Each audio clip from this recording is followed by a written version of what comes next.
लोहरदगा जिले के किस्को प्रखंड स्थित एसडीआईडीएल इंग्लिश मीडियम पब्लिक स्कूल में बसंत पंचमी के अवसर पर सरस्वती पूजा शांतिपूर्ण और श्रद्धा के साथ मनाई गई। स्कूल के डायरेक्टर भूषण कुमार की अगुवाई में पंडित विमलेश पाठक ने विधि विधान से पूजा अर्चना की और आरती संपन्न कराई। पूजा के बाद स्कूल में प्रांगण में बच्चों ने सांस्कृतिक कार्यक्रम की शानदार प्रस्तुति दी, जिसमें सरस्वती वंदना, झारखंडी नृत्य, देशभक्ति गीत और नुक्कड़ नाटक शामिल रहे। डायरेक्टर भूषण कुमार ने कहा है कि मां सरस्वती के आदर्शों पर प्रकाश डालते हुए सभी के जीवन में ज्ञान और सद्भाव की कामना कर रहे हैं।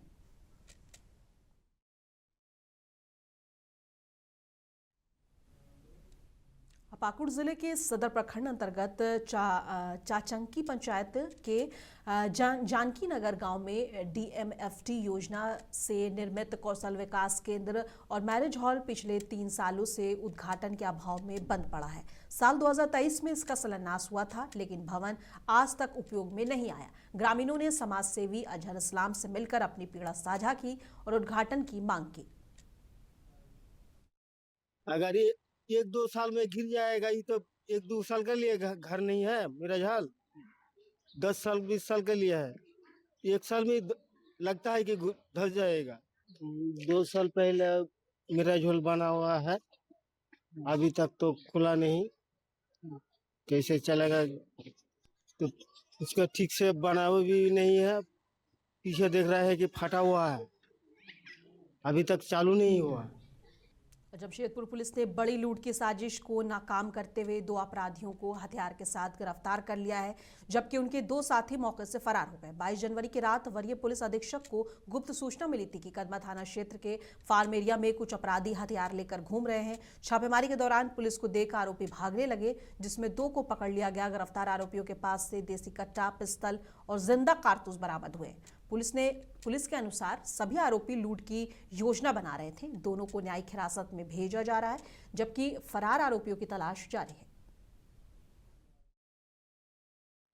अपराध करने की योजना से वो संदिग्ध स्थिति में भ्रमणशील हैं। इस सूचना पर वरीय पुलिस अधीक्षक और सिटी एसपी सर के निर्देश पर थाना प्रभारी और मेरे नेतृत्व में एक त्वरित छापामारी दल का गठन करते हुए और त्वरित और अग्रतर कार्रवाई की गई। उस क्षेत्र में संदिग्ध के जहां होने की सूचना थी, वहां पुलिस पार्टी के जाते ही जो चारों युवक थे पुलिस पार्टी को देखकर भागने का प्रयास किए और पुलिस पार्टी के द्वारा खदेड़ कर उसमें से 2 युवकों को पकड़ा गया। पकड़ाए युवकों ने अपना नाम, एक ने ऋतिक सोय उम्र 20-21 वर्ष और दूसरे ने राहुल भगत और छोटा लालू, वो भी 21-22 वर्ष उम्र बताया। इनकी विधिवत तलाशी लेने पर इनके पास से एक 7.65 mm का सेमी ऑटोमेटिक पिस्टल, जिसमें 1 गोली लोड थी और मैगजीन में 5 गोली थी। गिरिडीह पुलिस ने 1.5 साल से लंबित एक हत्याकांड का सफल उपभेदन करते हुए 2 आरोपियों को गिरफ्तार किया है। साथ ही हत्या में इस्तेमाल किया गया चाकू और बाइक भी बरामद कर ली गई है। एसडीपीओ जीतवाहन उरांव ने बताया कि 6 नवंबर 2024 को मुफस्सिल थाना क्षेत्र के हेटलापीठ निवासी छोटू दास की चाकू मारकर हत्या कर शव को सिमरिया धौड़ा उप स्वास्थ्य केंद्र के पीछे फेंक दिया गया था। एसपी डॉक्टर बिमल कुमार ने के निर्देश पर गठित टीम ने तकनीकी और मानवीय साक्ष्यों के आधार पर जांच करते हुए समीम अंसारी और रहबर अंसारी को गिरफ्तार किया। पूछताछ में दोनों ने पुरानी रंजिश के हत्या करने के बाद को कबूल कर लिया है। नवंबर 2024 में एक छोटू दास की हत्या हुई थी सिमरिया धौड़ा के पास में, उप स्वास्थ्य केंद्र है, वहाँ पर चाकू मार करके हत्या हुई थी। इसको लेकर के उसकी वाइफ ने एफआईआर दर्ज कराया था, जो लगभग उनके ससुराल, जो मृतक के ससुराल है, वहाँ के लगभग 9 लोगों पर प्राथमिकी दर्ज हुई थी। लेकिन थाना प्रभारी और आईओ के द्वारा गहन इसमें अनुसंधान किया गया। अनुसंधान उपरांत मानवीय और तकनीकी पहलू के आधार पर किसी और लोगों ने, 2 लोगों ने उनकी हत्या की थी, उनकी गिरफ्तारी हुई है। उनके पास से हथियार, जो मारने वाला चाकू है, वो बरामद हुआ है और साथ में मोटरसाइकिल भी बरामद हुई है। दोनों बरवाडी के रहने वाले हैं। एक का नाम है रहबर अंसारी और दूसरे का नाम है समीम अंसारी। उन्होंने अपने कन्फेशन में भी ये बताया कि पुरानी एक रंजिश उनके साथ हुई थी, जिसको लेकर के इन लोगों ने उनको चाकू से मार करके हत्या कर दी। जमशेदपुर के परसूडी थाना इलाके में जानीगोड़ा निवासी LIC एजेंट सुशील पूर्ति के घर में देर रात अचानक आग लग गई। आग इतनी तेजी से फैल गई कि देखते ही देखते पूरा घर जलकर राख हो गया। आग में घर का सारा सामान, नगद और कपड़े भी जल गए। शुरुआती जानकारी के अनुसार आग लगने का कारण शॉर्ट सर्किट बताया जा रहा। स्थानीय लोग और पड़ोसी मौके पर पहुंचे, लेकिन आग को नियंत्रित करना मुश्किल हो गया। आग से हुई नुकसान की सही मात्रा का आकलन कर पाना मुश्किल है और प्रशासन द्वारा आगे की जांच की जा रही है। धीरे धीरे करके उधर से जाके बताने और अगल बगल को बताने तक में पूरा छत पे आग उठने लग गया था। कोई रहता था? हाँ, रहते थे यहाँ पे। कौन? एक लेडीज रहती थी और एक लड़का रहता था, तो बाहर काम करने गया हुआ था। इस तरफ में आग लगा हुआ है इसके रूम में, और उसके बाद धीरे धीरे करके उधर से जाके बताने और अगल बगल को बताने तक में पूरा छत पे आग उठने लग गया था। कोई रहता था? हाँ, रहते थे यहाँ पे। कौन? एक लेडीज रहती थी और एक लड़का रहता था, तो बाहर जमशेदपुर के आजाद नगर थाना क्षेत्र में एक छात्रा से लूट की घटना हुई, जिसमें पुलिस ने त्वरित कार्रवाई करते हुए एक आरोपी को गिरफ्तार भी कर लिया। बता दें 21 जनवरी की सुबह छात्रा कुली रोड से पढ़ाई के लिए जा रही थी, तभी दो मोटरसाइकिल सवार अपराधियों ने झपट्टा मारकर उसका मोबाइल, नकद और जरूरी दस्तावेज छीन लिए। पुलिस ने छापेमारी कर मोहम्मद फरहान उर्फ सब्बान को गिरफ्तार कर लिया है, जबकि एक विधि विरोध किशोर भी लूट में शामिल पाया गया है। आरोपियों के निशानदेही पर लूटा गया सामान और घटना में प्रयुक्त मोटरसाइकिल भी बरामद कर लिए गए हैं। वादनी से झपट्टा मारकर वादनी का पर्स छीन लिया, और पर्स में वादनी का मोबाइल था, 5000 रुपया, नगद, वोटर कार्ड, आधार कार्ड, पैन कार्ड इत्यादि थे। इस संदर्भ में वादनी ने एक लिखित शिकायत दिया, जिसे प्राथमिकी हम लोग ने दर्ज किया थाना में, आजादनगर में, और इस संबंध में कांड के उद्भेदन और अभियुक्तों की गिरफ्तारी हेतु वरीय पुलिस अधीक्षक महोदय पूर्वी सिंहभूम जमशेदपुर एवं पुलिस उपाधीक्षक पटमदा महोदय के निर्देशन में अनुसंधान और छापामारी की गई, जिसमें अभियुक्त मोहम्मद फरहान उर्फ सब्बान उम्र 20 वर्ष, जो KGN colony road number 2 Azad Nagar थाना अंतर्गत का है, और एक विधि विरुद्ध बालक है, पकड़े मैंने आए हम लोग के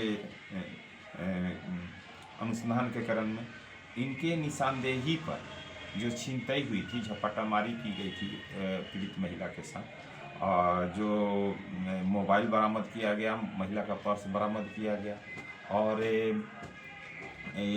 जो कार्ड थे, वोटर कार्ड, पैन कार्ड इत्यादि थे, सभी बरामद किए गए। उल्लेखनीय है कि इस कांड में जो अभियुक्त अपना पोशाक के पहने हुए थे, वो IG अभियान डॉक्टर माइकल राज एस ने रांची में प्रेस कॉन्फ्रेंस में बताया कि इलाके में चलाए गए सर्च ऑपरेशन के दौरान भारी मात्रा में हथियार और अन्य सामान बरामद किए गए हैं। करना चाहेंगे, जिस तरीके से झारखंड पुलिस और CRP के साथ जो जॉइंट ऑपरेशंस वगैरह जिस तरीके से कराया जा रहा है, इसमें से एक चीज़ हम बता सकते हैं कि जो हम लोग का जो एक्सपीरियंस है, ऑपरेशन करने के एक्सपीरियंस में बहुत सारा इम्प्रूवमेंट हुआ है। इसके चलते आज के दिन में बहुत सारा अचीवमेंट्स मिल रहा है। दूसरा, हम नक्सल लोग का ये बताना चाहेंगे कि आपका मूवमेंट के बारे में हर समय पर हम लोग का हर चीज़ के बारे में सूचना मिलता रहता है। ऐसे ज़माना नहीं है कि आपके बारे में सूचना हमको नहीं मिलता है। उसका नतीजा आप देख सकते हैं, पिछले साल को भी देख सकते हैं, आज को भी देख सकते हैं। जिस तरीके से सूचना मिलता है, उसमें से किस तरीके से हम लोग ऑपरेट करते हैं, उसको रिजल्ट किस तरीके से मिलता है, ये सब आपके सामने है। इसलिए पुनः हम भी अपील करते हैं झारखंड पुलिस की तरफ से कि जो भी बचा हुआ नक्सली है, अपना आत्मसमर्पण करें। दूसरा है कि इसमें हम एक चीज़ ऐड करना चाहेंगे, जो शीर्ष नेता जो CC मेंबर है, जिसको न्यूट्रलाइज किया गया है, आनंद, ये लगभग 149 केसेस में ये वांछित थे। बहुत सारा इम्पोर्टेंट केसेस हैं, इसका बारे में कुछ हम बताना चाहेंगे। एक तो है कि गिरिडीह में होमगार्ड का जो आर्मरी था, उसमें लूटा गया था लगभग 183 राइफल और अन्य अम्युनिशन भी, उसमें भी ये शामिल था। और बेलवा घाटी में नरसंहार हुआ था 2005 में, उसमें ये शामिल था। और और झारखंड सरकार के पूर्व मंत्री और झारखंड मुक्ति मोर्चा के केंद्रीय महासचिव मिथिलेश कुमार ठाकुर ने गढ़वा स्थित आवास पर पार्टी की अहम बैठक आयोजित की गई। इस बैठक में केंद्रीय समिति, जिला कमेटी के और वरिष्ठ नेताओं ने संगठन को और मजबूत बनाने और मंथन किया और विचारोपरांत झामुमो युवा मोर्चा जिला कमेटी का विस्तार करते हुए नई टीम का गठन सर्वसम्मति से किया गया। इसके बाद नव मनोनीत पदाधिकारियों का सम्मान समारोह भी हुआ, जहां श्री ठाकुर ने माला और शॉल पहनाकर सभी को सम्मानित किया। इस मौके पर उन्होंने कहा कि बेहतर समाज और मजबूत राष्ट्र की जिम्मेदारी युवाओं पर है। संगठन को मजबूती देने में युवा मोर्चा अहम रोल निभाएगा।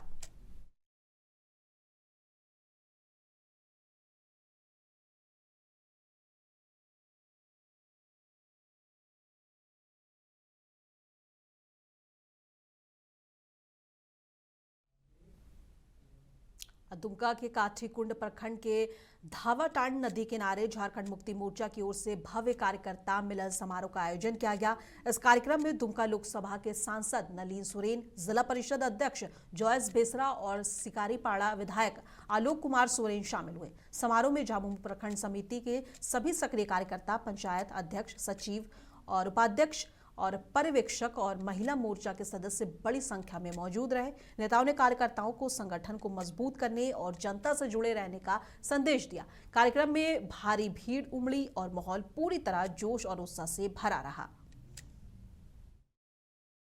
करेंगे ये सब सोच होना चाहिए।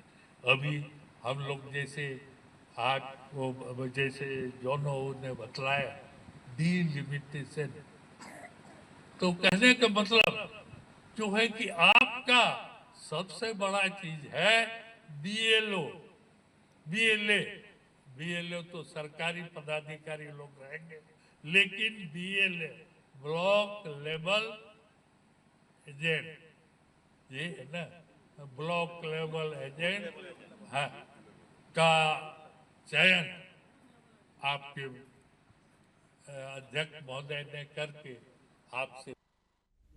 गिरिडीह में आज जेएमएम जिला अध्यक्ष संजय सिंह ने के नेतृत्व में पार्टी के एक प्रतिनिधिमंडल ने सदर अस्पताल पहुंचकर सिविल सर्जन शेख मोहम्मद जफरुल्लाह से मुलाकात की। प्रतिनिधिमंडल ने पोस्टमार्टम के नाम पर हो रहे अवैध वसूली पर चिंता जताते हुए इसे तुरंत बंद कराने की मांग की। साथ ही अस्पताल में आने वाले मरीजों को बेहतर इलाज और सुविधाएं देने की बात कही गई है। जिला अध्यक्ष ने कहा है कि सदर अस्पताल में इलाज, साफ सफाई और सुविधाओं में पहले से सुधार हुआ है। उन्होंने ये भी कहा कि सरकारी योजनाओं का लाभ सही तरीके से मरीजों तक पहुंचे और संसाधनों की कमी को दूर करने के लिए सरकार तक बात रखी जाएगी।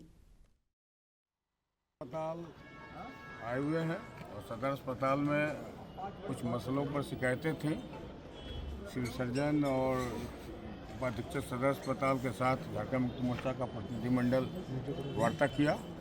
सभी बिंदु पर सहमति बनी कि जो भी शिकायतें हैं उसको दूर कर लिया जाएगा बहुत जल्द। और मैं अस्पताल में जो अभी तक व्यवस्था है उससे संतुष्ट हूँ और पहले से बेहतर सेवाएं यहाँ दी जा रही हैं। निश्चित रूप से लोगों को भी, गिरिडीह के तमाम नागरिकों को भी सदर अस्पताल में आके अपना इलाज कराना चाहिए। अच्छे बेहतरीन डॉक्टर हैं, प्रशिक्षित लोग हैं, उनकी वो भी सेवा उनका लेना चाहिए। और तमाम जो समाज सेवी हैं उनसे वो अस्पताल को बेहतर चले, इसमें सहयोग करने की जरूरत है। मेन पावर का जो कमी बताया गया डीएस के द्वारा, ठीक है। सिविल सर्जन साहब का कहना था कि अगर सैंक्शन पोस्ट के अगेंस्ट में अगर कम लोग हैं तो फिर उनको रखा जाएगा आउटसोर्सिंग से। अगर पोस्टिंग सैंक्शन नहीं है तो फिर मुख्यालय से वे पत्राचार करेंगे। एसीएस जो अपर मुख्य सचिव होते हैं स्वास्थ्य विभाग के,